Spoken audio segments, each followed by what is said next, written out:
Bismillah. Assalamualaikum warahmatullahi wabarakatuh. Alhamdulillahilladzi arsala rasulahu bil huda wa dinil haqq liyudhhirahu 'ala dini kulli wa kafa billahi shahida. Asyhadu an la ilaha illallah wahdahu la syarika lah wa asyhadu anna Muhammadan abduhu wa rasuluh. Amma ba'd. Ma'asyiral muslimin wal muslimat, as-shaimuna was-shaimat, jamaah Masjid Al-Falah rahimani wa rahimakumullah. Alhamdulillahilladzi bi ni'matihi tatimmus shalihat. Alhamdulillah ala kulli hal. Tsumma rabbi zidna ilma warzuqna fahma. Amin ya rabbal alamin. Alhamdulillah. Saya tidak tahu di jamaah mayoritas Al-Falah ini hari kelima atau hari keenam. Hari kelima ya, karena ada dua metode, yang jelas bukan metode quick count Ustaz Firdan. Walidain ya, kita demikian. Ada metode hisab. Hisab ini hari yang keenam. Bahkan saya ingatkan yang umroh Ramadan seperti Pak Rahim mungkin, ya. Pak Rahim ini puasa yang keenam atau kelima? Keenam. Kenapa? Karena yang umroh Ramadan harus memantaskan dirinya dengan apa yang terjadi Saudi. Karena Arab Saudi menetapkan 1 Ramadan jatuhnya hari Senin. Maka hari ini hari ke-6. Jangan sampai kita sholatnya niatnya ganjil, ternyata di sana udah genap. Karena udah berbeda itu penetapan 1 Ramadan. Bisa dipahami ya, khususnya yang umroh. Alhamdulillah ternyata Pak Rahim. Berarti sholat tarawihnya di mana? Di Al-Furqan. Di rumah. Sholat tarawih malam Seninnya di mana? Di rumah ya, nggak apa-apa. Karena saya lihat ada beberapa jamaah Al-Falah Pak Zul ke Al-Furqan. Al-Furqan itu masih Muhammadiyah yang samping korem. Ya, makanya malam pertama itu membludak jamaah sampai keluar ruang, sampai ke bawah. Ya karena ada perbedaan tadi. Tapi nggak menjadi persoalan karena ada kaidah dari Rasulullah SAW dan riwayat Muslim, dak mayari baka ila mayari baka, tinggalkan keraguan kepada yang tidak ragu. Bahkan ada kaidah ushul fiqih, al yaqinu la yuzalu bisyak, keyakinan tidak bisa diganggukan oleh sebuah keraguan-raguan. Terlepas dari itu, kita sangat memahami berdasarkan ijma' ulama, satu amalan akan diterima oleh Allah apabila memenuhi 2 syarat utama. Pertama, saat beramal dasari ikhlas, mengharapkan ridha Allah semata sebagaimana perintah Allah di surah Al-Bayyinah, wa ma umiru illa liya'budullaha mukhlishina lahuddin. Surah Al-Bayyinah ayat 5. Tidaklah aku perintahkan beribadah kepada kata Allah kecuali hanya mengharapkan ridhaku. Ikhlas. Yang kedua, amalan kita akan diterima kalau amalan itu ittiba. Apa arti ittiba? Saat kita beramal itu sesuai dengan tuntunan Rasulullah SAW, sesuai dengan perintah beliau. Contoh, demikian juga dikerjakan para salafus saleh, para sahabat masih terbaik. Bahkan diingatkan oleh Rasulullah SAW dari Sahih Bukhari, man amila amalan laisa alaihi amruna fahuwa raddun. Karena siapapun yang beramal tidak sesuai dengan petunjuk beliau, dengan perintah beliau, tanpa dalil, maka amalan tersebut akan tertolak alias sia-sia. Bahkan Allah yang menggambarkan, menguatkan pernyataan Rasulnya Muhammad SAW dan surah Al-Kahfi, surah 18 ayat 103 dan 104. Qul hal nunabbiukum bil akhsarina a'mala. Katakanlah Muhammad, maukah kami beritahu siapa orang yang paling merugi amal perbuatannya di dunia? Siapa mereka? Kata Allah, wa hum yahsabuna annahum yuhsinuna sun'a. Ya, diawali dengan alladzina dhalla sampai hayati dunia, mereka yang sia-sia amal perbuatannya di dunia, wa hum yahsabuna annahum yuhsinuna sun'a. Mereka beramal kata Allah, tapi amalan mereka tidak punya catatan amal soleh di hadapanku. Kenapa? Karena parameter dia beramal hanya baik. Orang ini baik kok. Tapi beribadah itu ketentuannya bukan sekedar baik, benar. Ukuran benar apa? Ada dalil petunjuk dari Allah dan Rasul. Bahkan Allah ingatkan di surah Al-Isra ayat 36, wala taqfu ma laisa laka bi'ilm. Jangan beramal sebelum tahu ilmunya apa. Bahkan Imam Bukhari dan Imam Syafi'i menulis kitab mereka bab khusus. Al-ilmu qabla al-qaul wal amal. Pentingnya ilmu sebelum berucap, supaya ucapan nggak ngawur. Apalagi kami para pengajar, para asatidz, saat menyampaikan tausiah harus ada dalil, bukan menurut pendapat saya. Sehebat apa dia itu? Tapi bagaimana petunjuk Allah? Qala Allah, qala Rasul. Ya, makanya diingatkan oleh Allah tadi surah Isra ayat 36, wala taqfu ma laysa laka bi'ilm. Jangan beramal tanpa dasar ilmu. Apa kata Imam Bukhari dan Imam Syafi'i? Enggak boleh berucap tanpa ilmu, nanti ucapannya ngawur, sesat, menyesatkan, dhal wa mudil. Enggak boleh beramal tanpa ilmu supaya amalnya diterima. Karena kalau amal tanpa ilmu enggak diterima nanti. Bahkan Allah tegaskan tadi apa? Banyak sekali orang paling rugi di hadapan Allah, dia merasa beramal, tapi ternyata amalnya tidak menjadi catatan amal soleh. Selain persoalan ikhlas, yang kedua apa? Tidak muttabi, dia tidak menjadi sosok manusia mengikuti keteladanan dari Rasulullah SAW, apa perintah beliau. Apalagi ijma' ulama dan qaidah ushul fiqih, al aslu fil ibadah at-tahrim atau at-tauqif ila madallad dalil. Asal muasal ibadah, tolong diingat nih yang muda-muda, karena kalau kalian di dasar ini rancu terus. Asal muasal ibadah itu sesuatu yang terlarang, at-tahrim atau at-tauqif, sesuatu yang harus berhenti dulu. Nggak boleh mengerjakan satu ibadah kecuali ada dalil yang memerintahkan. Jadi kalau ada pertanyaan, dikit-dikit dilarang. Memang asal ibadah terlarang kok. Paham ini? Ini kok nggak paham, rancu, syubhat para ustaz. Memang asal ibadah terlarang sampai ada dalil yang memerintahkan. Berbeda dengan di luar ibadah, muamalah sebagainya. Al aslu fil ibadah, al aslu fil asya' ibah. Asal muamalah segala sesuatu ada sesuatu yang boleh sampai ada dalil yang melarangnya. Jadi udah beda ini. Kalau ini nggak kuat dasarnya, kerancuan akan terus terjadi. Dikit-dikit dilarang. Emang asal ibadah terlarang. Sampai Allah ingatkan betapa banyak orang beramal rugi. Karena ukuran dia beramal yang penting baik, bukan benar baik. Ini keliru benar. Nah, salah satu keistimewaan bulan Ramadan, saya akan membaca kitab Al-Lu'lu'ul Marjan karena ini kajian kita bersama saya, dan saya cari tema yang sesuai konteks hari ini lah. Salah satu keistimewaan Ramadan apa? Ramadan dikenal dengan syahru fihi lailatul qadar. Bulan yang di dalamnya ada satu malam bernama malam Lailatul Qadar. Yang Allah jelaskan surah Al-Qadar begitu gamblangnya, khairum min alfi syahr. Malam Lailatul Qadar itu adalah lebih baik daripada 1000 bulan. Kalau dihitung dengan metode hisab, berarti 1000 bulan itu sama dengan 83 tahun 4 bulan. Benar ya? Hakikatnya demikian. 83 tahun 4 bulan. Hakikatnya demikian. Usia manusia mana yang sekarang 83 tahun 4 bulan masih tetap tegak dan kokoh? Rata-rata udah loyo biasa. Kecuali ya istilah orang barat tuh awet tua, tapi begitu tua awet muda. Begitu aja bentuknya. Orang-orang Jazirah Arab juga awet tua, tapi begitu tua bentuknya begitu-gitu aja. Nggak berubah, itu bedanya mereka. Nah, kita kembali. Saya ingin membaca tentang kaidah i'tikaf. Karena kalau salah kita mewujudkan cara beriktikaf, saya khawatir bukan dapat Lailatul Qadar. Walaupun di atas. Walaupun secara pahala dapat, karena niat bapak-bapak dan ibu-ibu iktikaf sejenak sekarang ini dapat pahala iktikaf. Karena arti iktikaf secara lughawi bahasa berdiam diri sejenak di masjid, itu iktikaf, ya'takif. Tapi bagaimana i'tikaf yang diajarkan, dicontohkan Rasulullah SAW supaya kita benar-benar mendapatkan satu malam bernama Lailatul Qadar. Ingat tadi syarat. Syarat amalan seseorang diterima, pertama ikhlas, yang kedua apa tadi? Ittiba. Satu yang membuat saya paling khawatir selama ini. Mohon maaf Ustadz, saya tahun lalu ke Uzbekistan. Bukan cari hari, walaupun wanita di sana memang Masya Allah. Sampai ada istilah 10 wanita Uzbek yang cantiknya 11. Saking cantik semua.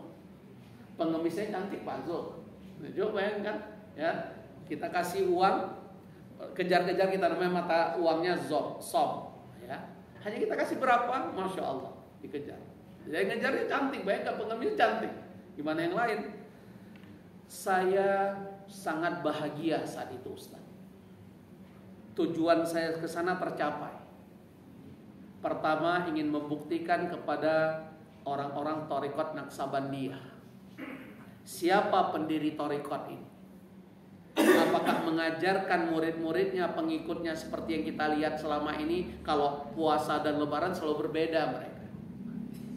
Kenapa berbeda? Kenapa mereka curi start? Mereka hitungan melihat satu Ramadan itu apa? Air laut pasang. Ukurannya air laut pasang. Karena logika mereka air laut pasang itu karena bulan, gratifikasi bulan. Berarti karena gratifikasi hilalnya sudah terlihat, maka mereka curi start selalu Ramadan. Demikian juga Idul Fitri. Berikutnya yang kita lihatlah bagaimana cara mereka beribadah sebagai penasaran. Maka di makam pendiri Thariqat ini, saya foto Pak Zul, saya video bapak-bapak. Yang bisa bahasa Arab saya kirim. Ternyata Syekh Naqsabandi ini seorang penegak sunnah, penolak bid'ah. Jangankan mengajarkan kesyirikan, karena saya lihat banyak orang ziarah syirik, meratap. Yang lebih sedihnya kita, waktu sholat tiba, adzan berkumandang, sibuk mereka di makam pemimpin Thariqat. Maka saya baca prasasti di depan makam pendiri Thariqat Naqsabandiyah, betapa bahagianya saya. Ternyata sosok orang ini pengamal sunnah, penolak amalan-amalan bid'ah. Sama dengan siapa yang sering diucap-ucap setiap malam Jumat, siapa? Syekh Abdul Qadir Jailani. Sosok pengamal sunnah, penolak bid'ah. Tapi orang-orang yang tidak bertanggung jawab menulis dalam kitab manaqib beliau sebuah tambahan yang dusta. Apa dalam kitab manaqib tambahan dusta? Digambarkan di punggung Syekh Abdul Qadir Jailani ada bekas tapak kaki Rasulullah SAW saat beliau mi'raj.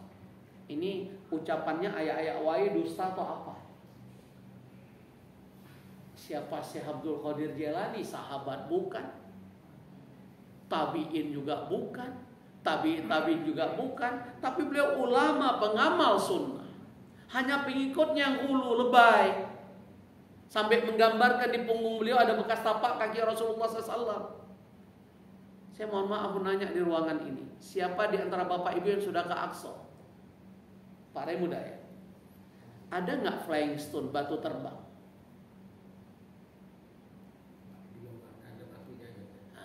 Bukan batu, itu kan gua kecil berada di Masjid Domro. Terbang nggak tuh batu? Enggak. Tanya beliau. Tapi seorang Habib dalam ceramah Isra Mi'raj, karena saya juga penceramah di ruangan itu, dengan enaknya dia ngomong, wah di Aqsa ada batu terbang nih, Habib nih dusta bin Bahlul nih. Ternyata belum pernah ke sana, ngomongnya doang. Nggak ada flying stone. Tanya beliau. Saya 2 kali, kalau beliau sekali ya. Saya 2 kali. Sampai saya panggil orang, pegang ini, pegang mana terbang ini. Ada seorang ustazah viral di videonya. Lebih aneh lagi nih ustazah. Saya pamitan dengan marbot Masjidil Aqsa mau sholat witir 2 rakaat. Saya pikir salah ngomong pertama. Dia ulang lagi. Saya diizinkan karena sholat witir 2 rakaat. Witir kok 2 rakaat? Ayah wah ini ustazah. Saya lihat flying stone, makin dusta lagi Pak Zul. Saya orangnya penasaran. Untuk mewujudkan penasaran saya nabung. Saya ke Aqsa pertama bayar, yang kedua baru gratis karena bawa jamaah. Penasaran dia terjawab. Sama kenapa saya selat Gibraltar sampai 2 kali. Penasaran saya mewujudkan apa kata Allah di surah Ar-Rahman, marajal bahraini yaltaqiyan bainahuma barzakhul la yabghiyan fabi ayyi ala'i rabbikuma tukadziban. Itu ada di selat Gibraltar. Di mana selat Gibraltar? Antara Spanyol dengan Maroko. Antara Tarifa dan Tanger. Tanger di Maroko, Tarifa di Andalusia Spanyol. Ayat ini nyata Bapak. Dan Allah perintahkan sosok mukmin sejati, apa kata Allah? Wa idza tulis alaihim ayatu zadahum imanan, surah Al-Anfal ayat 2. Siapa mukmin sejati? Saat ditampakkan dia melihat tanda-tanda kebesaran Allah lewat mahakarya ciptaan Allah alam semesta, bertambah imannya. Maka traveling itu harus bertambah iman, bukan tergerus iman.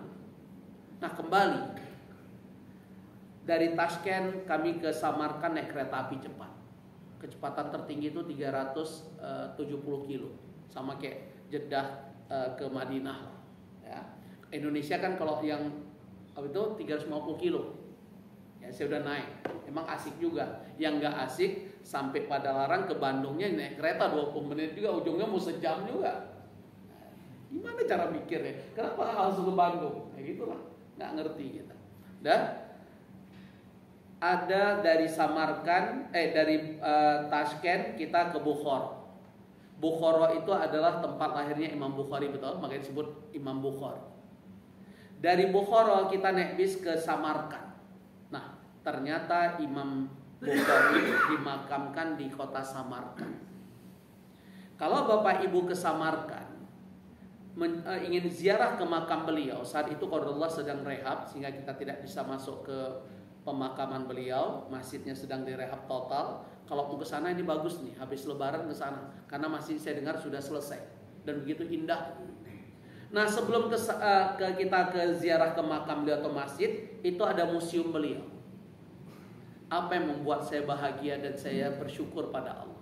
Penasaran saya dan kitab ini terjawab di museum itu. Di salah satu etalase museum itu tertulis, Pak Zul, karena Rasulullah SAW ya'takifu fi 20 Ramadan ba'dal fajar. Ini saya baca hadis. Bahwasanya Rasulullah SAW memulai i'tikaf tanggal 20 Ramadan habis subuh. Jamaah Al-Falah mulai i'tikaf tanggal 20 Ramadan habis subuh atau malam 21? Dari mana nih petunjuk? Pakai logika. Sekian tahun kita lakukan itu. Pada syarat diterima ibadah apa tadi? Ittiba, betul? Saya bacakan sekarang hadis. Saking senangnya saya panggil orang Indonesia. Bapak Ibu dengar di sini. Saya akan baca ini, saya terjemahkan. Kalau nggak yakin dengan bacaan saya dan terjemahkan, panggil ustaz lain yang ngerti bahasa Arab. Panggil. Kenapa? Karena seolah kita menjadi orang asing saat i'tikaf. Kita paham Rasulullah SAW memulai i'tikaf tanggal 20 Ramadan habis subuh. Coba kita mulai, kira-kira tinggal sendiri nggak di Al-Falah?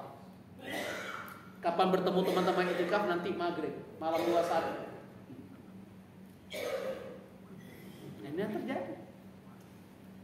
Maka Allah gambarkan dari surah Al-Kahfi ayat 103 dan 104. Qul hal nunabbiukum bil akhsarina a'mala.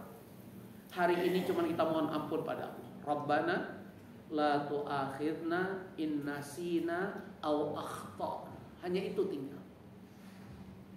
Saya nggak mengatakan bapak-bapak ibu-ibu i'tikaf nggak dapat pahala, dapat. Tinggal apakah kita sudah ittiba atau belum. Yang menentukan di mana kita kan Allah, bukan urusan ustaz. Saya juga nggak tahu di mana saya ustaz. Bahkan jujur, saya selalu bertanya-tanya, di mana orang-orang yang kita kenal sebagai ulama? Saya belum pernah dengar ustaz. Ustaz mungkin dengar kan? Dari kelompok ulama terkenal jamaah tabligh mungkin diwafatkan sedang sujud. Yang terkenal ya. Yang kalau kita sebut namanya orang kenal, itu namanya terkenal. Kok saya kan nggak terkenal? Disebut di Arab mana kenal, istilah gitu. Dikenal minimal nggak usah dunia, Indonesia. Sebutkan saya ulama terkenal mana di Republik ini yang Allah wafatkan sedang sujud, sedang sholat misalnya. Nggak usah sujud, sedang sholat. Betapa cemburunya kita tanda kutip. Masih ingat nggak seorang imam sholat subuh di Kalimantan Timur? Imam sholat subuh Kalimantan Timur wafat sedang sujud memimpin sholat subuh. Masih ingat nggak videonya? Dia itu ulama bukan? Bukan, pemilik apotik. Masih ingat? Maka saya benturkan dengan ayat Allah surah An-Najm ayat 32. Apa kata Allah? Fala tuzakku anfusakum wa a'lamu biman ittaqa. Jangan menganggap diri paling soleh, Taufik. Karena ilmu seabrek-abrek mungkin. Kamu pulang umroh berkali, haji berkali, bukan itu ukuran takwa, kata Allah. Wa a'lamu biman ittaqa. Allah yang Maha tahu siapa yang paling bertakwa di antara kita. Jangankan kita. Masih ingat dalam kitab Al-Marjan bahasan kita hadis 70-75 yang tadinya sahabat ikut perang Khaybar, mati bunuh diri, masih ingat enggak? Sahabat tuh generasi terbaik. Mati bunuh diri, saudara. Masih dengar, masih beringat kisah Abdurrahman, sosok tabi'in penghafal Quran. Masih ingat kisahnya? Dia ini mati dalam keimanan atau murtad? Tabi'in penghafal Quran. Tahu kisahnya? Dia mati murtad, kenapa tahu kisahnya? Dia tertariknya seorang wanita kafir kan yang glowing dalam pandangannya. Masih ingat kisah? Maka jangan kepedean kita tanpa sebuah doa ya muqallibal qulub. Tanpa sebuah doa, Allahumma inni as'alukal huda wat tuqa wal afafa wal ghina. Jangan kepedean kita meninggalkan sebuah doa, Rabbana la tuzigh qulubana ba'da idh hadaitana wa hab lana min ladunka rahmah innaka antal wahhab. Jangan terlalu pede kita. Siapa kita?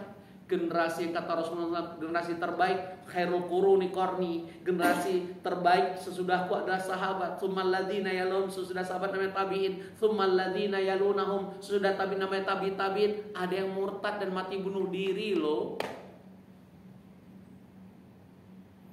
Bahkan beliau mengingatkan kita, innamal a'malu bil khawatim, hadis sahih Bukhari.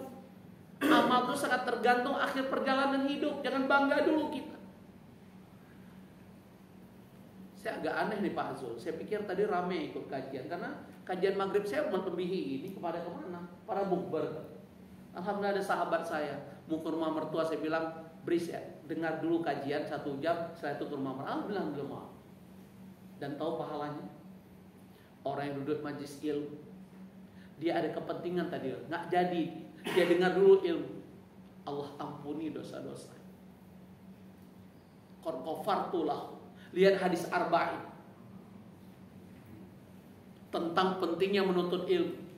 Saat kita duduk mendengar majelis ilmu, kita disaksikan para malaikat muqarrabin, malaikat yang sangat dekat dengan Allah, yajlisuna samai dunia. Mereka duduk bersama sampai ke langit dunia. Allah yang Maha Tahu mendengar, bertanya pada mereka selesai kajian, dari mana kalian? Kami dari Al-Falaq. Pada Allah Maha Tahu apa yang mereka harapkan dariku. Mereka mohon ampunan dari Engkau ya Allah. Apa jawaban Allah? Qad ghafartu lahu. Dan ada di antara mereka yang punya hajat ingin tidak jadi menuntut ilmu tadinya, tapi karena dia tahu penting menuntut ilmu, dia batalkan. Apa jawaban Allah? Aku ampuni dosa. Semoga antum ikhlas. Bukan nggak enak dengan anak. Karena kembali pada ikhlas. 3 golongan dan pandangan kita mereka ahli surga. Allah yang maha tahu keikhlasan seorang justru masuk neraka duluan. Siapa dia? Pertama siapa? Seorang hafid, ulama, tokoh. Saat meninggal yang sholatan ribuan, pasti orang berpikir ahli surga. Tunggu dulu, betul nggak Ustaz? Yang tahu ikhlas ya? Yang kedua siapa? Dermawan.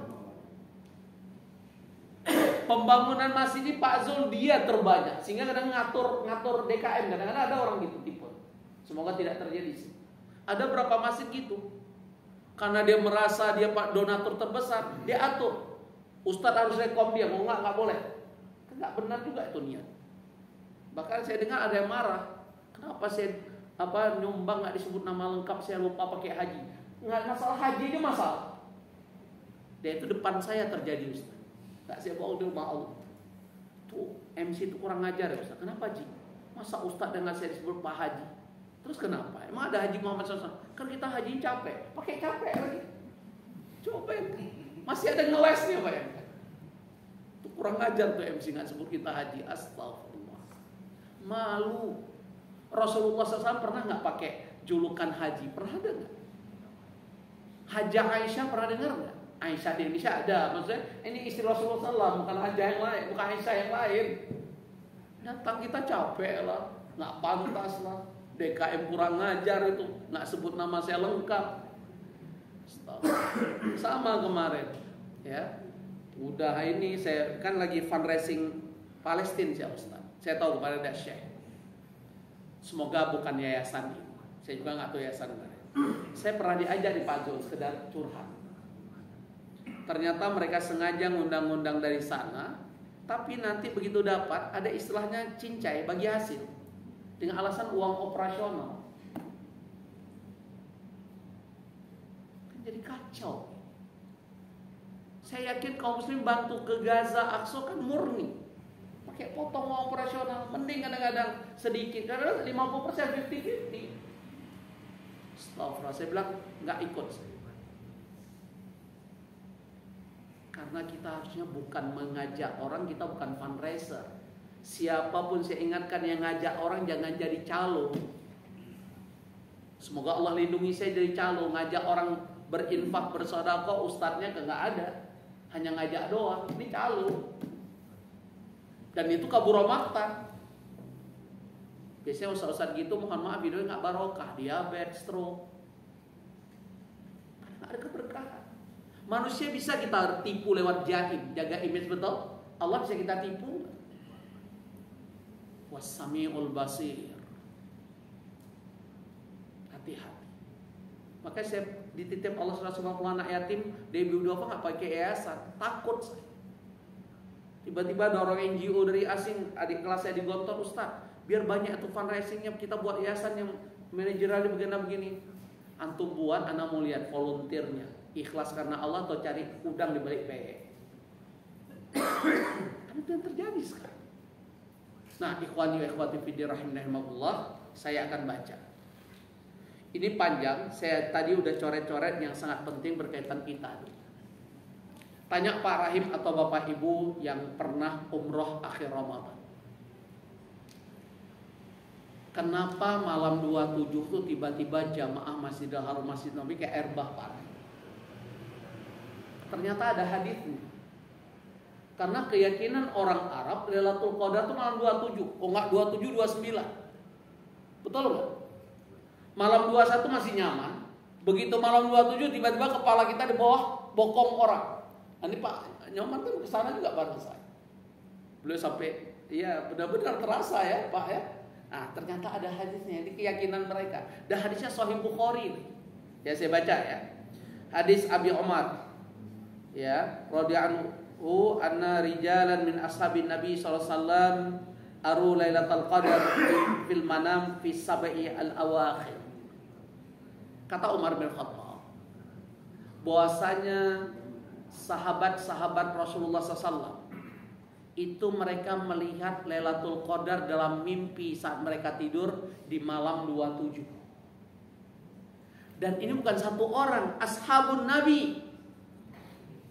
Kalau satu orang kita anggap hoax. Kayak Ustadz Fulan, saya mimpi ketemu Rasulullah SAW. Ya wah itu Ustadz. Begitu dianya bagaimana profil Rasulullah SAW, dia serba putih, rambutnya putih. Wah ini Ustadz. Karena dari Sahih Bukhari berapa uban Rasulullah SAW? Hanya beberapa lembar. Ini dia bilang kayak Pak Zul banyak uban. Itu bukan Nabi, jangan Pak Zul muncul. Saya heran sekarang. Banyak sekali mengklaim bermimpi ketemu Rasulullah SAW. Benar gak ya? Kenapa? Kenapa saya yakin mereka tuh hoax? Setingkat Abu Bakar yang selalu bertemu siang malam dengan Rasulullah SAW sepeninggal Rasulullah wafat, pernah dengar nggak? Kata Abu Bakar, aku bermimpi ketemu Rasulullah SAW. Pernah dengar nggak? Coba sebutkan saya. Kalau bukan dusta itu riwayat, saya yakin. Yang kedua Fatimah. Fatimah siapa? Anak kandung putri mulia. Pernah dengar nggak Fatimah ngomong, aku bermimpi ketemu Rasulullah SAW, ayahandaku, dia memerintahkan untuk mengadakan maulid. Karena ada ustadz sama-sama ngisi tabligh akbar, bahasa ustadz itu ada seorang ulama. bermimpi bertemu Rasulullah SAW. Dalam mimpinya diperintahkan mengadakan maulid Nabi. Ayah-ayah wae nih Ustaz. Ini saya bongkar ya. Kenapa banyak Ustaz, mohon maaf, tertarik dengan perayaan hari-hari besar Islam Pak Zul? Kenapa? Amplopnya tuh beza. Betul apa betul? Udah amplopnya beza, bukan beda lagi, beza, saya merasakan nih. Wah, beseknya Ustaz penuh mobil. Roti unyil, kalau di daerah Jakarta roti buaya, ada roti buaya. Saya pernah disambut pakai petasan bikin jantungan Ustaz aja. Udah mau balik saya, apa kata? Dipegang saya, Ustaz, jangan Ustaz. Tapi apa-apaan kan dibakar-bakar petasan. Udah saya jantungan, bukan ngusir jurik, manggil jurik mubadir. Kalau Cina bakar petasan ngusir jurik, keyakinan mereka. Kalau umat Islam bakar petasan apa? Datangkan jurik, kenapa? Mubadir kan? Mubadir teman juriknya. Sampai ditarik. Apalagi parah banget. Nyanyi-nyanyi, wanita suaranya di masjid. Pada Allah memerintahkanlah masjidun ussisa alat taqwa. Datang banyak masjid ini yang nyanyinya wanita pakai rebana lagi, lalalala, goyang-goyang lagi. Kabur saya biasa gitu. Kalau nggak berhenti saya keluar, nggak ada urusan. Kalau perlu nggak usah kasih amplop nggak apa-apa, tapi dengarkan supaya kajian ini diridhoi Allah. Mampu nggak besok subuh yang hadir kajian ini sebanyak seramai? Kalau nggak mampu, malu kita dengan Allah. Makanya banyak panitia nyesal ngundang saya Pak Zul. Kok diundang dikritik pula acara kita. Ya tugas kita begitu. Kulil haq kalau karena ada urusan nggak amplop apa. Makanya Ustaz harus independen, freedom of economic, harus kuat ekonomi. Jadi nggak berharap pada itu. Saya diundang di TV, kontrak TV gara-gara di make up Pak Zul. Saya bilang udah nggak usah aja. Di make up kita kalau masuk TV. Alasannya kamera face. Mending yang make up laki-laki rata-rata bencong. Bayangkan. Nah, puncaknya saya masih ingat di berita satu TV. Bisa bayangkan saya ditulis di komisi fatwa ulama. Yang wawancara tentang Ramadan seorang wanita nggak pakai jilbab, pakai rok pendek lagi, gimana depannya? Dibayangkan. Saya minta tanggung jawab produser kabur. Beritahu Mbak, nggak usah undang saya. Waktu ketemu Pak Imam Nahrawi Menteri Pemuda, iya Ustadz ya. Saya hari 3 tempat TV Asimen. Iya, saya lihat Pak Menteri mukanya udah kayak bencongnya penuh bedak ketawa. Demikian. Nah inilah. Nah Bapak Ibu, rahimahullah, kita kembali. Inilah Pak Rahim, Pak Nyoman. Kenapa orang Arab itu tiba-tiba malam 27 membludak? Saya alhamdulillah Allah beri kesempatan. Saya selalu berdoa Pak Zul, Bapak semua, kalau udah malam 23, 25, 27, 29, saya berharap Allah tidak buat saya harus ke kamar mandi. Gimana caranya? Saya atur ritmenya. Ya. Makan sahur yang banyak-banyak. Cukup kurma Zam-Zam. Keluarnya jam 10 keluar, mandi bla bla bla, masuk sebelum jam 11, karena kalau udah lewat jam 11 diblok tuh. Gak akan bakalan masuk sampai kapan bisa masuk ke tempat itikaf? Nanti habis sholat subuh hari esok, tanya boleh. Apalagi malam 27 udah membludak orang, saya dengar tak benar Pak Arim melihat atau tidak, itu sampai sholat mohon maaf di kamar mandi udah. Gak ada tempat. Bukan di kamar mandi WC, dekat-dekat kamar mandi. Kan ada tuh, ada lantai-lantai di situ, ada tangga-tangga. Saking membludak. Ada jamaah saya pamit, Ustadz, saya nampaknya sakit perut. Oke, tapi hati-hati yang bisa masuk lagi. Benar. Keluar habis zuhur, baliknya habis duha hari esok. Karena udah diblok kemana-mana. Makanya perlu banyak doa pertama. Yang kedua ikhtiar, kan ikhtiar dan doa seiring sejalan. Jangan kebanyakan makan sahur Pak Rahim. Pasti BAB tuh, kayak perut lah, masuk angin lah. Jangan coba-coba minum Zam-Zam yang dingin. Mubarid. Selalu minum Zam-Zam ghairu mubarid atau not cold. Yang kedua saya ingatkan etikaf sana, jangan coba-coba minum jus. Kalau mau makan buah murni, jangan jus itu. Siap-siap. Sering ke belakang tuh. Udah repot banget ke belakang. Mau perluasan masjid, saya kemarin kan sekarang ada nusuk, harus register. Nggak register nggak bisa masuk di prime place-nya Masjidil Haram. Terbang 104, 105. Asik sih di sana. Cuman nggak pernah lihat Ka'bah. Entah di mana Ka'bah, pokoknya adab aja pokoknya. Ya, itu kekurangannya itu dia. Oke. Nah, jadi inilah hadis yang mengatakan ar-ru'yakum qad tawaqa'at fi sab'il awakhir. Bahkan ditegaskan di sini, faqala Rasulullah SAW, ar-ru'yakum qad tawaqa'at fi sab'il awakhir. Kalian telah melihat mimpi itu di tanggal 27 Ramadan, di akhir Ramadan. Berarti menunjukkan potensi besar. Lailatul Qadar itu malam 27. Kalau berdasarkan hadis ini. Tinggal masalahnya tahun ini yang malam 27 yang mana Pak Jul? Ini masalahnya. Karena berbeda, betul? Nah, kita lihat hadis yang lain supaya kita nggak salah cara i'tikaf. Ini hadis di Kitab Ulum Marjan 764. Hadis Abi Sa'id qala i'takafna ma'an Nabi sallallahu alaihi wasallam al-ashr al-awsat min Ramadan.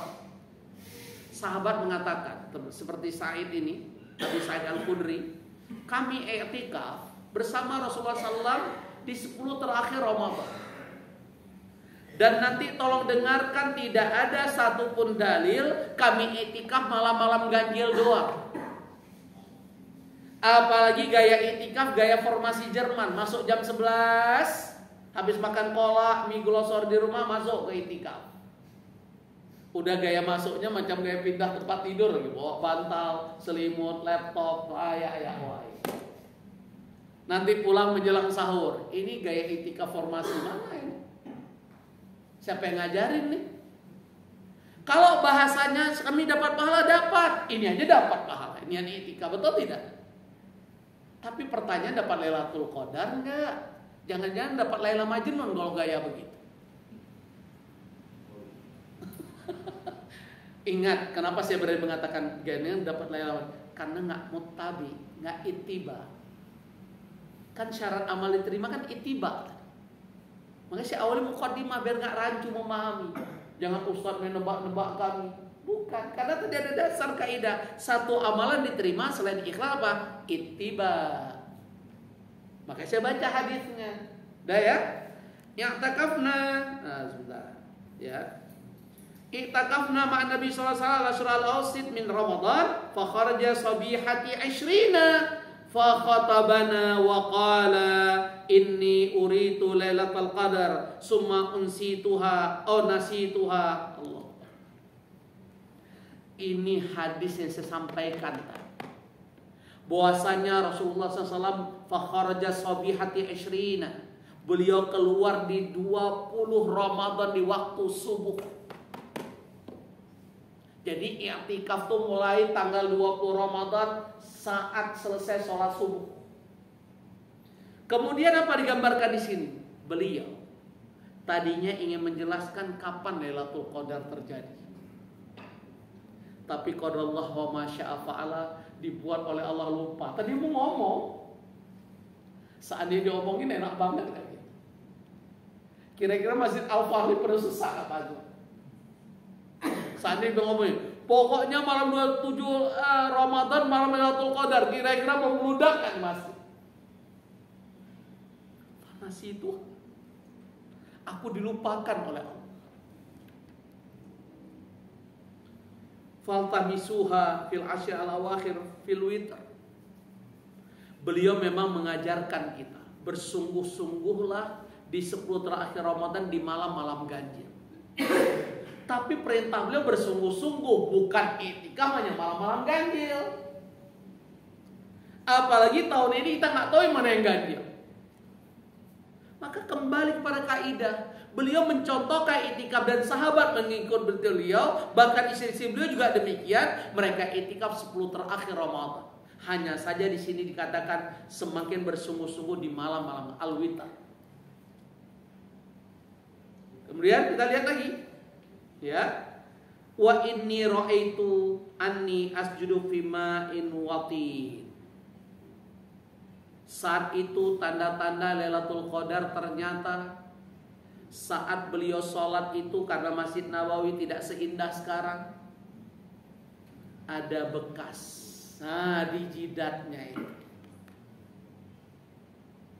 lumpur. Berarti malamnya terjadi hujan atau sebelumnya terjadi hujan. Insyaallah. Udah? Faman kana i'takafa ma'a Rasulillah sallallahu alaihi wasallam falyarji'. Faraja'na wa ma nara fis sama'i faz'atan.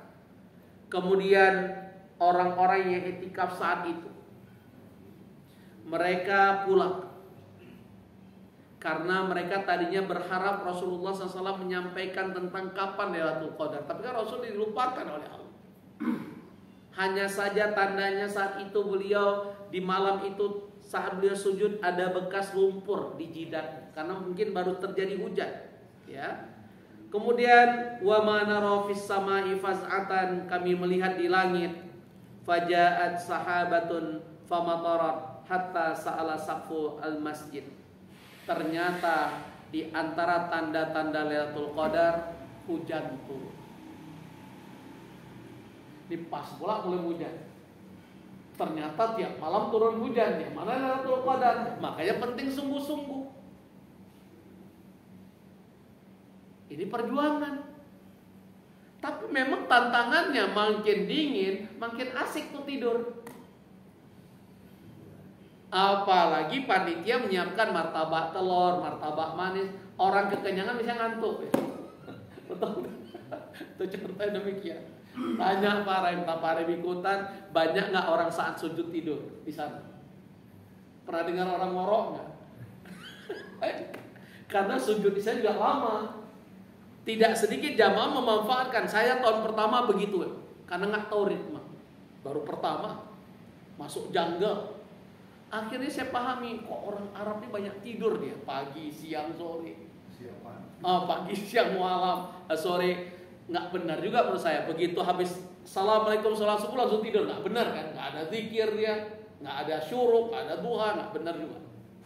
Tapi saya pahami, oh kalau begitu kita paksakan banyak tidur pagi, siang, sore. Kalau saya nih Pak Rahim, habis duha, syuruk, saya tidur jam 10, saya hidupin jam beker. Biasanya kalau kita bangun jam 10, kamar mandi sana masih kosong melompong, Arabnya masih tidur. Kalau ingin tawaf kosong, Arabnya masih tidur. Cuman satu haus. Ya, itu contohnya demikian. Udah masuk masjid, alhamdulillah belum diblok. Biasanya diblok tuh jam 11. Jadi makanya harus sejam itu benar-benar spare waktu dan kosong. Di sana nggak ada shower. Mandinya di mana? Di WC. Dapat WC duduk, alhamdulillah bisa sambil duduk, nggak ada jongkok. Cuman kalau tempat itikaf dekat Zamzam Tower, boleh mandi Pak Raim. Saya sering kalau di situ tempat itikaf di lantai 2 atau lantai 3 Mall Zamzam Tower itu ada kamar mandi. Cuman sekarang udah sulit karena pakai nusuk tadi, terlambat nggak dapat kita, dilempar ke perluasan masjid 105, 104. Indonesia ada favoritnya 107, tapi dingin banget. Saya nggak nyaman di situ karena sering beser. Yang ternyaman 104, 105. Kalau suami istri, ada tempat istri kita di belakang kita, kita di depan. Jadi nggak terlalu jauh sama istri. 104, 105. Kamar mandi udah banyak, kanan wanita, kiri laki-lakinya bersebelahan. Enak aja itu. Catat tuh 104, 105. Ya, cuman kalau cari makan yang jauh, ini masalahnya lagi. Ya, itu dia. Udah selama Ramadan makan kurma aja Pak Rahim, insyaallah sehat dengan air Zam-Zam insyaallah. Dan banyak nanti yang bawa makanan, insyaallah demikian. Dah ya, jadi inilah masya Allah. Famatarat hatta ba'atabala saqful masjid, sampai apa? Atap masjid itu basah. Itu jadi. Semoga kita Lailatul Qadar malam ini banyak banget hujan insyaallah demikian. Kemudian wa kana min jaridin nakhli wa qimatis shalah faraitu Rasulullah SAW yasjudu fil ma'i wattin. Karena terjadi hujan, Rasulullah SAW aku lihat sujudnya antara air dan tanah ya lumpur. Ingat kullu ardin masjidun. Kelebihan umat Muhammad dijadikan seluruh jengkal tanah bumi ini masjid tempat sujud.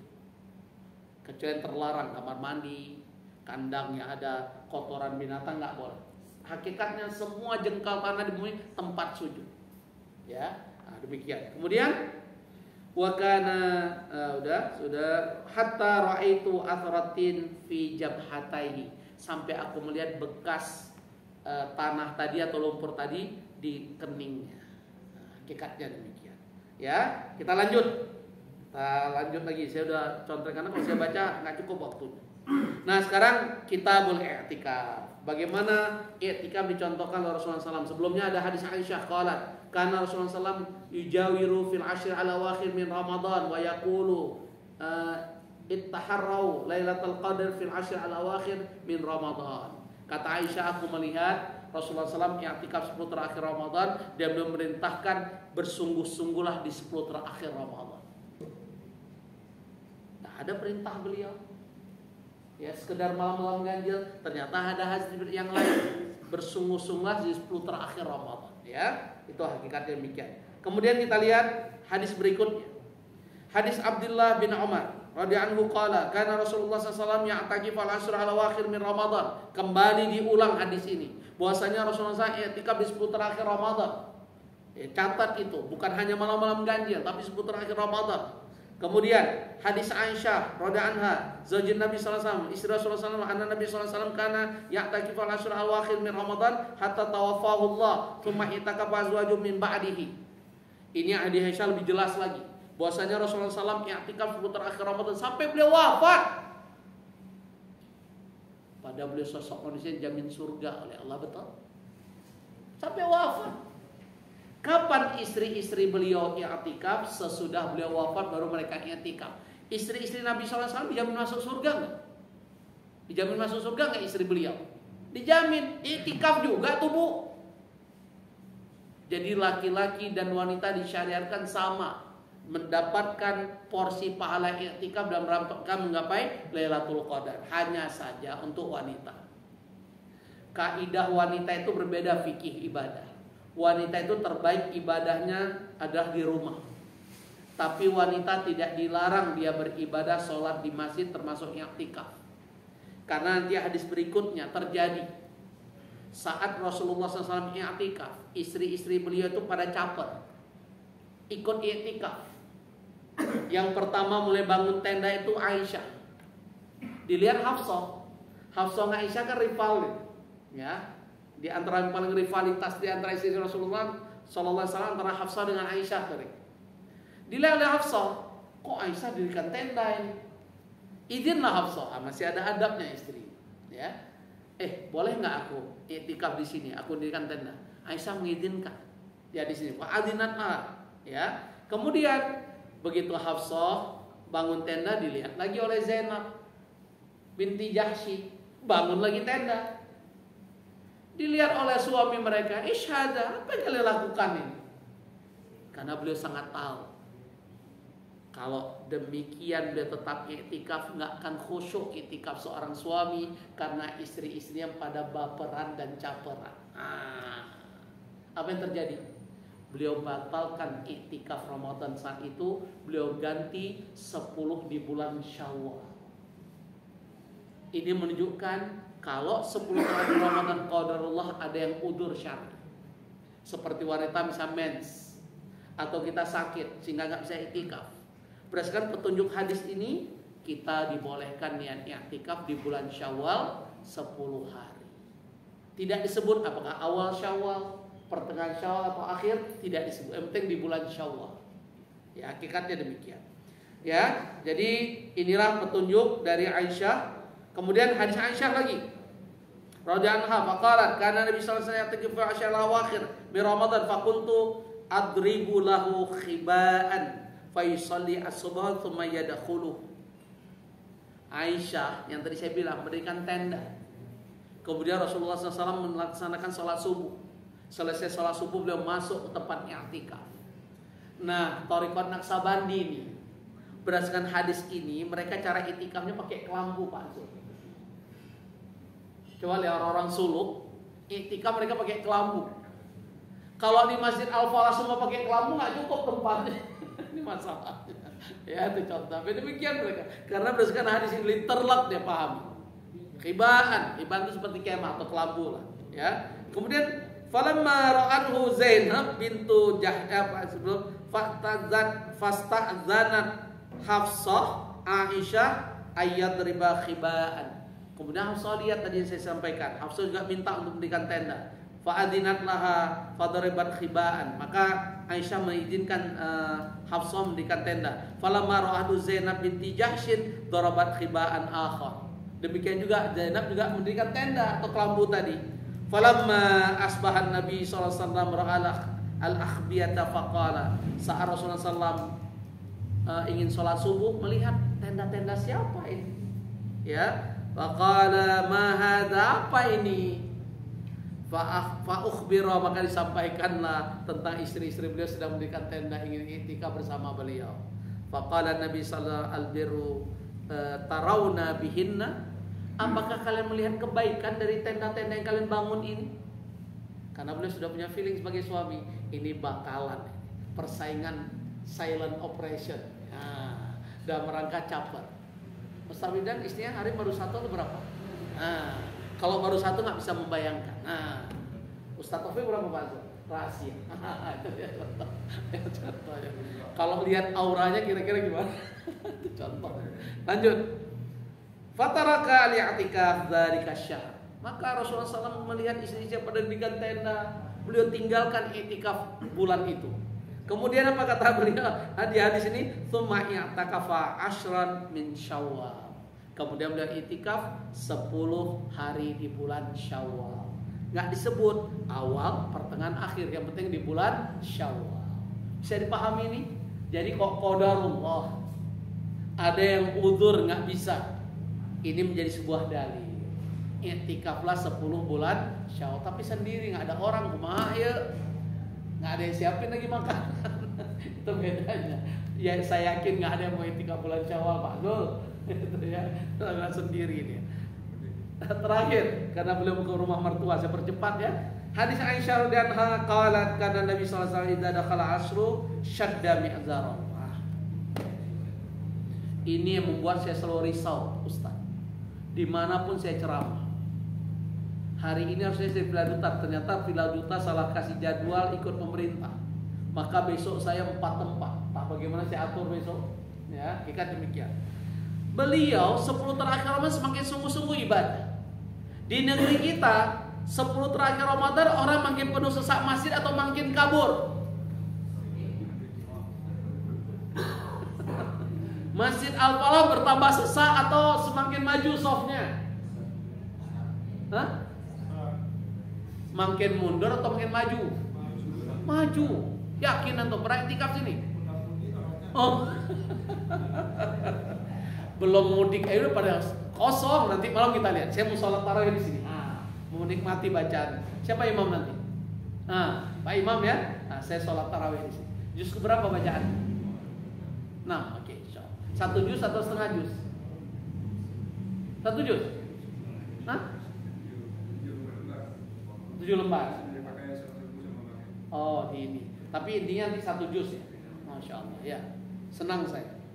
Karena banyak sekarang, aduh saya nggak usah sebut lah. Masih aja tadi malam saya kultum. Kok berubah formasi cara sholatnya? Nggak sampai setengah jam kelar, nggak nyaman banget. Saya tanya ini permintaan ustadznya fulan atau DKM atau jamaah? Jamaah bilang jamaah ustadz, oh jamaah.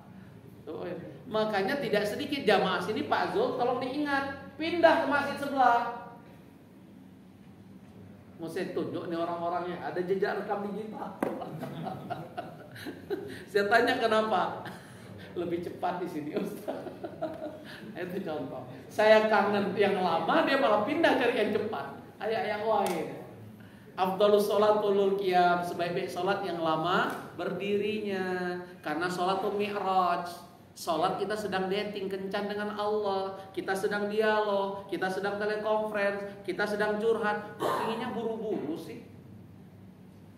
Gimana Pak Imam? Kalau 1 juz tanpa dipotong-potong keren nggak Pak Imam? 11 rakaat 1 juz. Kira-kira besok jamaah bertambah atau bertambah kabur Pak? Tanya para bapak-bapak yang sudah pernah umrah Ramadan. Nggak ada tuh yang mengatakan sikilku copot. Pernah dengar nggak Pak? Nggak ada tuh. Terus pernah di demo nggak Imam? Gua demo nih Imam 1 juz kebangetan, 10 rakaat 1 juz. Setengah 1 malam 1 juz lagi surah Al-Baqarah. Nggak ada tuh yang demo. Semua sami'na wa ta'na, bahkan kangen. Kayak para ini kangen dia. Saya bilang kangen, mau nggak baru pulang kangen saya. Saya harus menemani mertua. Ya kehilangan karena bayar masalahnya. Kalau Pak Rahim ngajak siap, saya gitulah. Kalau suruh bayar lagi terlalu mepet Pak. Tapi manhaj surah kasih. Jadi syadda mi'azar yang betul ajak keluarga kita. 10 terakhir Ramadan sungguh-sungguh ibadah. Ikat pinggang dengan kencang, artinya semakin gaspol, bukan makin memble. Apa boleh kita doakan yang memble nggak mau itikaf, makin istilah ini sibuk di mall, sibuk mempersiapkan lebaran, boleh kita doakan semoga bisulah? Jangan. Semoga dapat hidayah, cocok. Tapi tiap tahun kita doakan dapat hidayah melulu emang. Yang ada dapat Muhammad Hidayat dan Hidayati. Jadi syadda mizaru apa lagi? Wa ahya lailahu, bila hidupkan malam dengan ibadah, bukan ngobrol, bukan pindah tempat tidur. Ya, ahya lailahu dengan apa? Ibadah. Wa aiqadha ahlahu, beliau bangunkan keluarganya. Karena itu benar-benar satu malam yang Allah berikan hanya untuk umat Muhammad. Umur umat Muhammad baina 60 wa 70, umur kita pendek antara 60 sampai 70 tahun, tapi umur yang pendek itu Allah beri keistimewaan, yaitu di antaranya malam Lailatul Qadar. Barang siapa yang beribadah di malam tersebut, dia lebih baik daripada beribadah selama 1000 bulan lamanya. 83 tahun 4 bulan. Barakallahu fikum. Ada pertanyaan yang mau pamit, fadhil. Ini tinggal pertanyaan. Oh masih ada waktu. Ayo yang mau nanya. Udah ya, saya udah nyampein ya. Iktikaf yang benar tanggal 20 Ramadan ya, bukan malam 21 ya. Jangan sampai aneh sendiri nanti. Ya. Pak Rahim ingat tuh tanggal 20 kapan tuh, ingat tuh, jangan pulang lagi. Ada satu hadis yang lupa. Adab i'tikaf yang dicontohkan Rasulullah SAW. Ini Aisyah cerita. Saat beliau i'tikaf, aku sisir rambutnya, kepalanya ke bilik kamarku, sedangkan tubuhnya tetap di tempat i'tikaf. Betapa ketatnya SOP i'tikaf, nggak sembarang keluar masuk tempat i'tikaf. Padahal kita tahu rumah Aisyah dengan Masjid Nabawi berseberangan nggak, bersebelahan nggak? Apa sih sulitnya, nyisir dulu balik lagi kan selesai? Nggak demikian. Kepala beliau di bilikku, aku sisir, badannya tempat i'tikaf. Artinya kalau tidak ada udzur syar'i tidak boleh keluar tempat i'tikaf. Siang malam di tempat i'tikaf. Kalau ada udzur syar'i, seperti saya qadarullah ada gajah di beberapa tempat di pertama dan sebagainya. Saya mulai dari tempat i'tikaf, Ustaz. Saya ngajar, selesai ngajar balik ke i'tikaf, bukan ke mall, bukan lihat keluarga apa kabar keluargaku, atau ambil dulu dalaman, nggak begitu. Balik ke situ. Makanya bawa koper. Yang perlu banyak bukan pakaian cukup 1-2 lembar, dalaman yang perlu banyak. Jangan pula cuci di masjid, gantung-gantung itu ya wahai. Pakai bolong-bolong, nah, apa ini? Ya. Sekarang lebih mudah lagi, ada kan CD yang pakai kayak plastik sekali pakai buang, ada kan? Lebih simpel lagi. Nah, itu contoh. Ya, jadi nggak ada tempat cucian di sini, nggak boleh nyuci, bawa pakaian. Saya bawa koper, saya i'tikaf. Dan mohon maaf kenapa saya nggak i'tikaf di sini. Jujur di sini karena terlalu banyak, saya takut antri, wasting time, saya habis waktu antri mandi. Di mana saya i'tikaf? Saya i'tikaf di Al-Ghazi. Sebelah kita, bersebelahan. Di sana nggak banyak, paling banyak 15-20. Itu yang full paling 5 orang yang full. Di sini kan ramai saya lihat kan. Hanya saya khawatir terlalu lama ngantri mandi habis waktu. Itu aja ya. Barakallahu fikum. Ada pertanyaan? Nggak ada?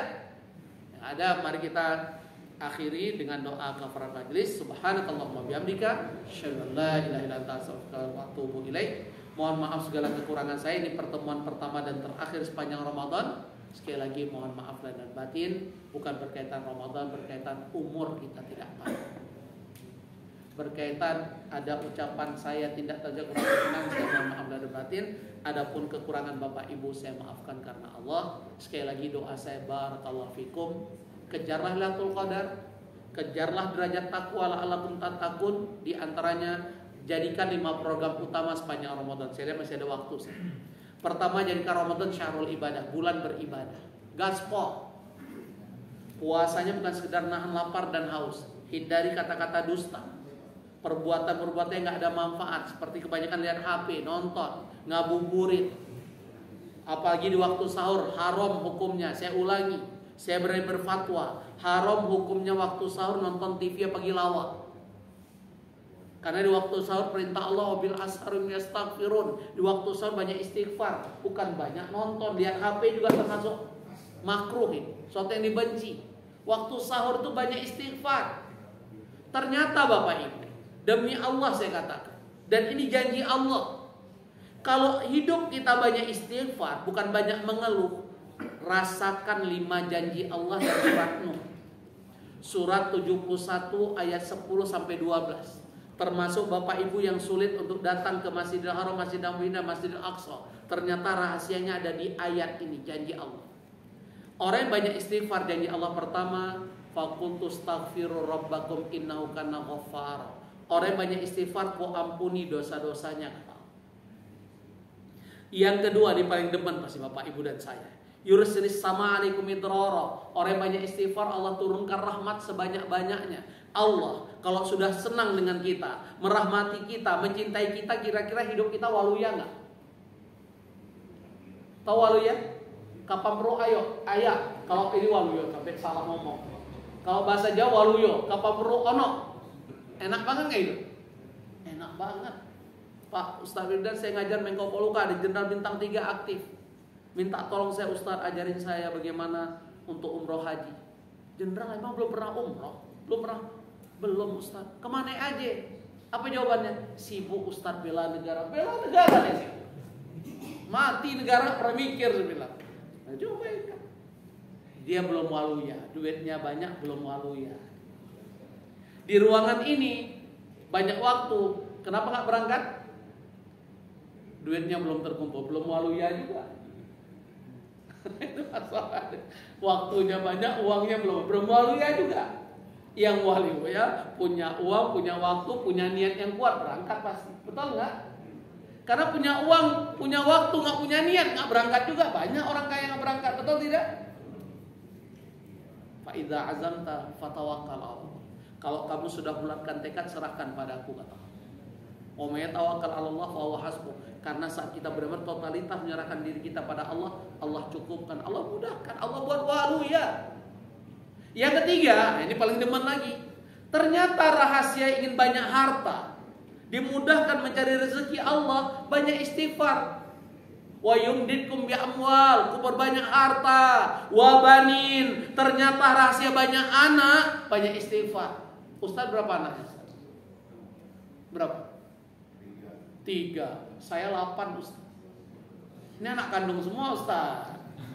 Tapi jangan nanya Ustaz posnya berapa, rahasia perusahaan. Nah, nanti ada yang pingsan pula. Contoh, ya. Belum lagi anak asuh, 150 tadi. Alhamdulillah. Ternyata istighfar rahasianya. Apalagi? Ini yang paling senang.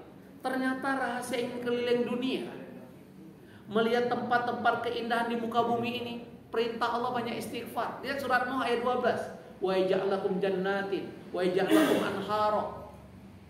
Ku jadikan taman-taman yang indah untuk engkau kunjungi. Tempat-tempat yang mengalir air di bawahnya. Masya Allah. Ternyata banyak istighfar. Kuis dari saya kembali. Siapa di antara Bapak Ibu yang bisa jawab? Hadiahnya umroh akhir Ramadan. Nilainya 45 juta.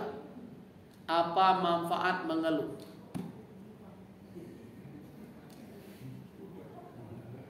Manusia banyak bersyukur atau banyak mengeluh kata Allah? Surat apa yang berapa? Survei Allah mengatakan manusia banyak mengeluh dibanding bersyukur. Surat apa? Ya surat Al-Mulk, katanya baca tiap malam. Karena nggak dihayati nggak paham. Walladzi ja'ala lakus sam'a wal absara wal afidah qalilan ma tashkurun. Sedikit sekali pandai bersyukur. Maka saya tanya, yang kurang bersyukur berarti banyak mengeluh, betul? Sekarang coba jawab satu aja, apa manfaat mengeluh? Hadiahnya umroh. Nggak ada, kenapa mengeluh pakai pasang status lagi? Aku galau. Motionnya air mata lagi. Begitu saya zoom air mata menjadi telaga, kebanyakan air mata jadi telaga. Ya ada itu motion gitu. Dan Allah sudah menggambarkan manusia suka berkeluh kesah. Innal insana khuliqa halu'a. Surat apa? Surat Ma'arij ayat 19. Idza massahu syarru jazu'a. Diuji dengan kesulitan makin ngeluh, harga beras naik. Gimana? Sedikit nih mumpung saya ingat beras. Zakat fitr. Pak Doni boleh ya jam 5 ya, karena emang jam 5 batas. Zakat fitr. Saya mau nanya. Bolehkah zakat fitr dengan uang atau kimah nilai? Boleh tidak? Saya jawab ya. Semua ulama sepakat zakat fitr sah dengan makanan pokok. Semua dulu ulama setuju dengan bahan pokok, makanan pokok. Semua ulama setuju, nggak ada perbedaan. Tapi saat membayar zakat fitr dengan kimah dengan uang terjadi perselisihan pendapat ulama. Saya jawab sekarang. Imam Syafi'i, saya bertanggung jawab dalam kitabnya Al-Um. Tapi saya lupa halaman berapa. Ya, nanti saya punya 13 kitab Al-Um versi Arab asli. Ya. Imam Syafi'i mengatakan membayar zakat fitr dengan kimah dengan nilai atau uang bahasa kita tidak sah. Begitu saya posting berapa tahun lalu di grup MUI, saya masih Komisi Fatwa MUI, yang merespon jelas kelompok sebelah. Apa jawaban kelompok sebelah? Sama-sama Komisi Fatwa dengan saya saat itu. Sekarang saya masih Komisi Fatwa, beliau pindah komisi. Apa jawaban kiai ini? Ustadz, memang Imam Syafi'i mengatakan tidak sah, tapi Kiai Bangkalan membolehkan. Kiai Bangkalan ukurannya.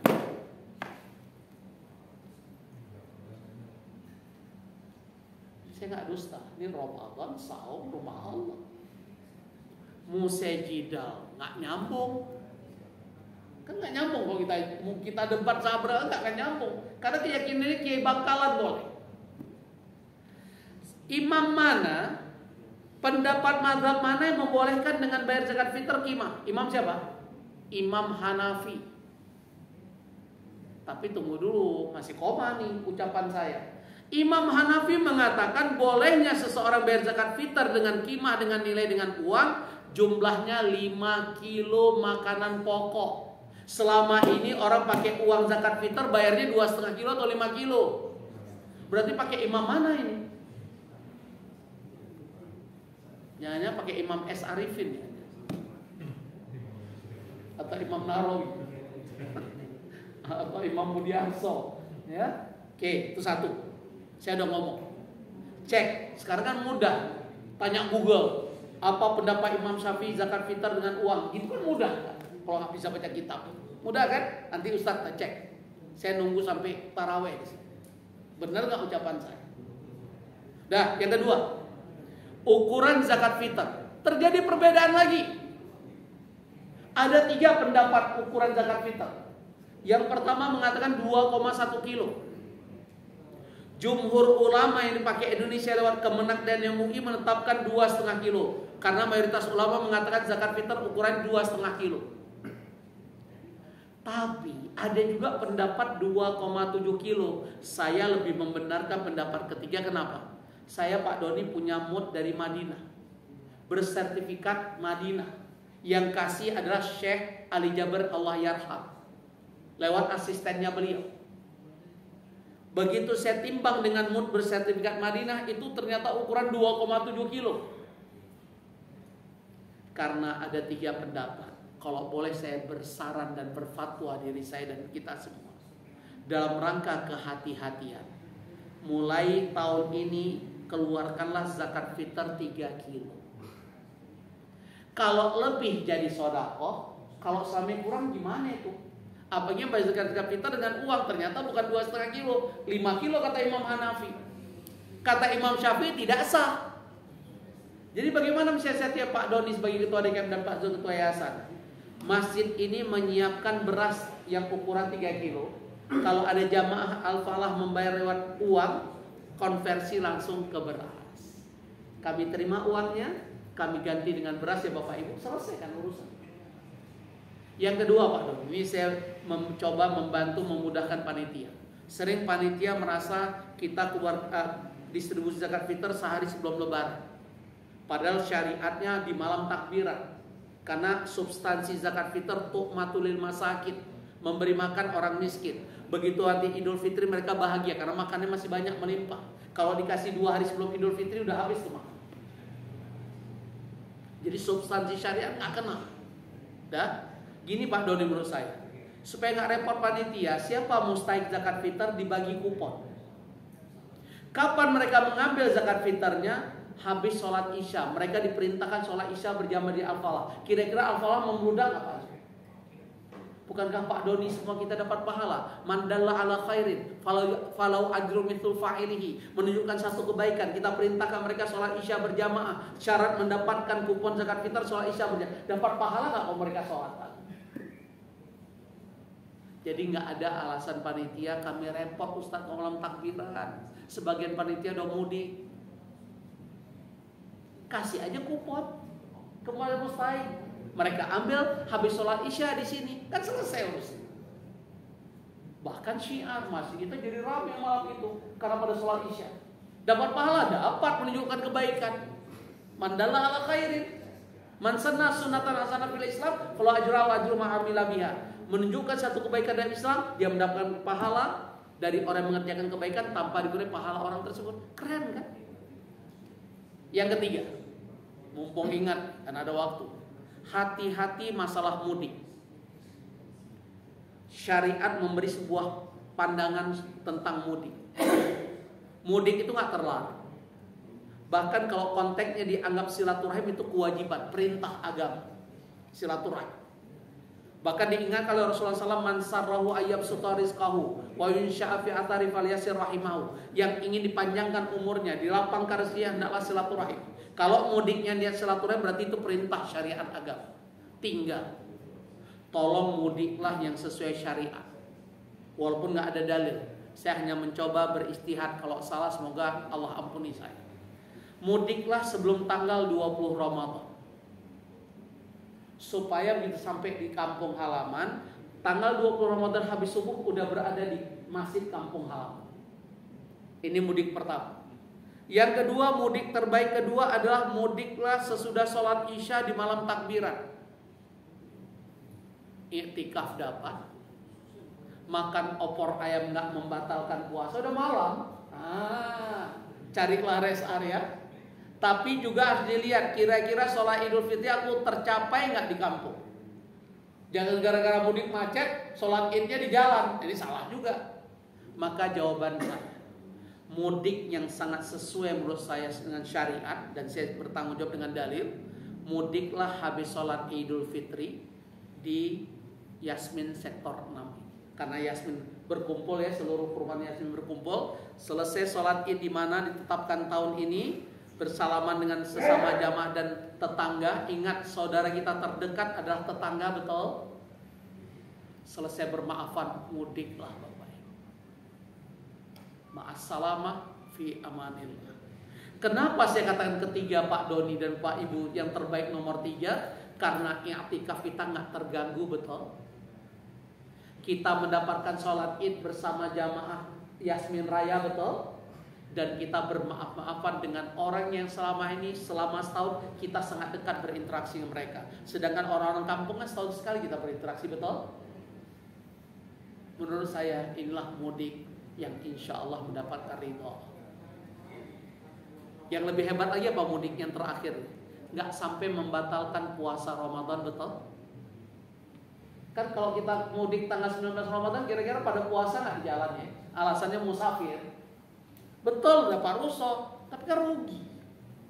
Apalagi tidak pernah contohkan Rasulullah SAW. Saya capek cari, adakah Rasulullah SAW mudik di akhir Ramadan? Pernah dengar gak beliau mudik? Seharusnya beliau pantas gak mudik. Lahirnya di Mekah, keluarga besarnya banyak di Mekah. Pernah dengar gak beliau mudik? Ada beliau mudik. Maka mudiklah sesuai syar'i. Tinggal pilih 3 tadi. Yang terbaik versi saya, habis sholat id bersalaman dengan tetangga dan jamaah al-falah ketemu, maafin saya ya, mudik. Mau makan opor ayam. Ada yang satu Syawal puasa? Ada nggak? Gua mau puasa 1 Syawal. Bukan dapat pahala, haram malah. Lebay, ya. Ya, jadi itulah mudik yang syar'i. Wallahu a'lam. Ada pertanyaan cukup? Silakan. Kalau misalnya kita bagian takbiran kan menjelang sholat, ternyata ada yang tak ngambil dan banyak misalnya. Kenapa? Kan kita kan harus bagian. Ternyata ada yang tidak mengambil kasih kupon di situ. Ya. Ternyata tidak mengambil. Kan jadi beban dari panitia ya. Sampai kita kan harus mencari tuh misalnya. Itu gimana? Jawabannya, Bismillah. Yang penting kan muzaki zakat, yang wajib mengeluarkan zakat itu sudah selesai kewajiban. Dia menunaikan zakat fitr itu sebelum ditunaikan sholat Aid. Adapun mustahik kapan ambil itu kan hak mereka. Oh, jadi membagikan itu tidak, maksudnya memberikan kepada mustahik sebelum sholat Id. Ya. Kita beritahu bahwa pengambilannya sholat Isya malam takbiran, dan kita harapkan kalian juga ikut sholat di sini. Adapun ada yang tidak ambil itu urusan mereka.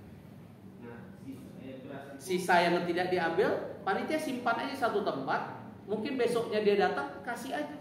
Walaupun melewati sholat. Walaupun melewati. Yang salah kan si mustahik. Ya. Kalau pengambilan setelah sholat pun artinya itu tidak ada masalah. Nggak ada. Kan iya. Sebelum sholat Id. Karena hadisnya, faman addaha qabla sholatil fitr, ya, fahiya zakatul fitr. Wa man addaha ba'da sholah fahiya shadaqah minas shadaqah. Kan begitu bahasanya. Kalau ditunaikan dikerjakan sebelum sholat Id, itulah zakat fitr. Tapi kalau ditunaikan sesudah sholat Id, dia shadaqah seperti shadaqah yang lain, shadaqah biasa. Berarti apa? Inti hadis ini, ada yang melaksanakannya. Adapun mustahik mengambil pekan depan, urusan dia itu. Bisa dipahami Pak Doni? Karena kata-katanya ada yang menunaikannya, yang melaksanakannya, bukannya mengambilnya. Itu hakikat. Saya tanggung jawab. Kalau ada ustadz ingin diskusi, ayo kita diskusi. Lihat konteks hadisnya. Faman ada yang menunaikannya, bukannya mengambilnya. Kalau yang mengambilnya bahasa Arab, faman akhoda. Itu beda lagi. Itu contoh. Wallahu a'lam bishawab. Ya, selesai kan panitia? Karena substansi membagi zakat fitr Pak Doni apa? Memberi makan kaum miskin di hari Aid, hari kemenangan. Kalau dikasih uang, saya nggak yakin mereka beli beras. Bisa jadi beli rokok, beli pulsa. Betul nggak? Nah itu contoh. Ya, jadi panitia ringan kan tahun ini? Itu contohnya begitu. Nggak usah kita keliling. Totonya encok, sholat udah encok. Mana panitia? Encok Ustaz. Nggak begitu. Itulah manajemen. Harus pakai manajemen. Ya. Ada pertanyaan lagi? Cukup ada nih? Ya. Oke ya. Kita akhiri biar kita banyak baca Quran. Ayo kita target. Pak Remda juz berapa nih? Karena kompetitor saya di sini beliau. Masya Allah 2 kali khatam Pak Zul. Wah dikasih hadiah itu Indomie 1 dus.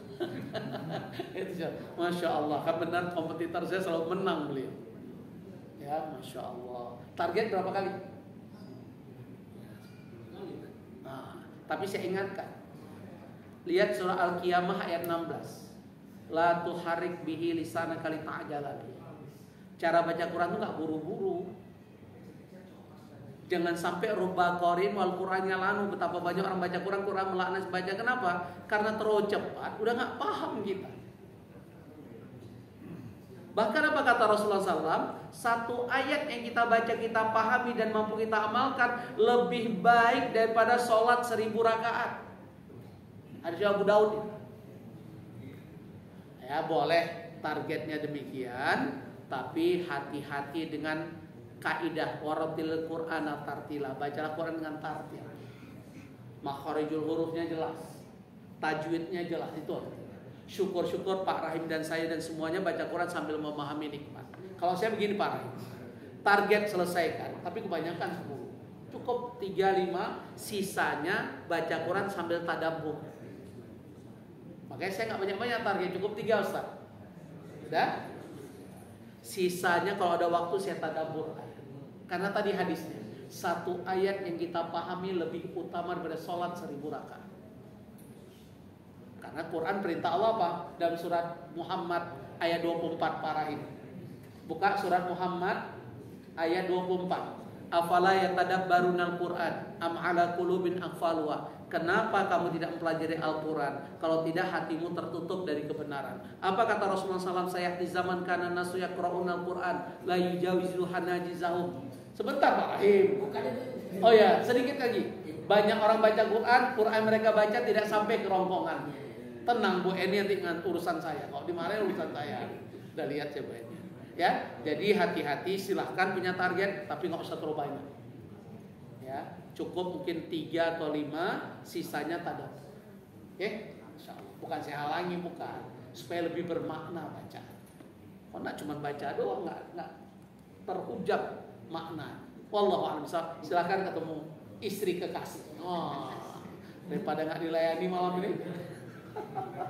Ya, kita tutup dengan doa kafarat majlis. Subhanakallahumma bihamdika asyhadu an la ilaha illa anta astaghfiruka wa atubu ilaik. Sekali lagi mohon maaf lahir dan batin. Ini doa kafarat yang kedua, enggak salah ya. Assalamualaikum warahmatullahi wabarakatuh. Oh, ini enggak hidup.